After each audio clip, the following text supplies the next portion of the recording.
शहजादा मेंढक। एक दफ़ा एक मुल्क में एक शहजादा रहता था। वो बहुत मग़रूर था। वो लोगों को बहुत तंग करता और उनका मजाक बनाता था। एक दिन शहजादा अपने दोस्तों के साथ बग्गी में जा रहा था तो वो एक बाजार से गुजरता है। सड़क पर बारिश का पानी खड़ा होता है और कुछ लोग सड़क के साथ चल रहे होते हैं। शहजादा अपनी बग्गी में बैठा हुआ था। शहजादा अपनी बग्गी से लोगों पर गंदा पानी फेंकता है जिससे लोगों के कपड़े गंदे हो जाते हैं। उनमें से एक जादूगर भी होता है। जब वो शहजादी की तरफ देखता है कि इसने मेरे कपड़े गंदे कर दिए हैं और ये हंस रहा है तो वो जादूगर शहजादे को जादू से मेंढक बना देता है। शहजादा मेंढक बन जाता है। जब शहजादा मेंढक बनता है तो घोड़े डर कर भागने लगते हैं। शहजादा मेंढक बग्गी से गिर कर गंदे पानी में चला जाता है। वहाँ पर और भी मेंढक होते हैं। वो शहजादे से कहते हैं कि ये हमारी जगह है, तुम यहाँ से जाओ, और वो शहजादे मेंढक को वहाँ से निकाल देते हैं। शहजादा मेंढक दूसरे पानी में जाता है तो वहाँ पर मगरमच्छ होते हैं। वो शहजादे मेंढक को खाने लगते हैं तो शहजादा मेंढक अपनी जान बचाकर वहाँ से छलांगे लगाता हुआ एक दूसरी जगह जाता है तो वहाँ पर कुछ परिंदे बैठे होते हैं जो शहजादे मेंढक को देखकर खाने के लिए शहजादे मेंढक को उठा कर खाने लगते हैं। तो एक परिंदा शहजादे मेंढक को उठाकर उड़ने लगता है।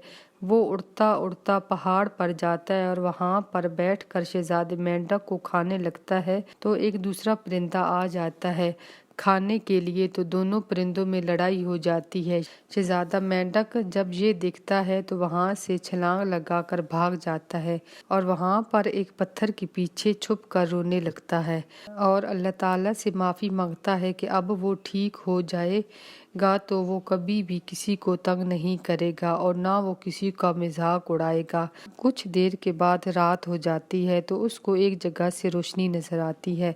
शहजादा मेंढक वहाँ जाता है तो देखता है कि वहाँ पर एक खूबसूरत से पानी की एक झील होती है और वहाँ पर बहुत ही खूबसूरत परियां पानी में झील में खेल रही होती हैं। तो शहजादा मेंढक वहाँ पर ये सब कुछ देख रहा होता है तो एक परी उसको देख लेती है और शहजादे मेंढक को उठाती है और कहती है कि ये देखो, ये क्या चीज़ है और इसका रंग कितना खूबसूरत है। और सब परियां वहां आ जाती हैं और उनमें उनकी मलका परी भी होती है। वो शहजादे मेंढक को उठा कर प्यार करती है तो शहजादा मेंढक पहले की तरह हो जाता है तो सब परियां डर जाती हैं। फिर शहजादा मेंढक उनको सब कुछ बताता है। फिर मलका परी शहजादे को अपने साथ उड़ा कर उसके महल में ले जाती है। फिर शहजादा मलका परी का शुक्रिया अदा करता है और उसकी वजह से मैं अपने महल वापस आ गया। फिर सब परियां चली जाती हैं और शहजादा अपने सब लोगों से माफ़ी मांगता है और फिर एक अच्छा शहजादा बनकर रहता है।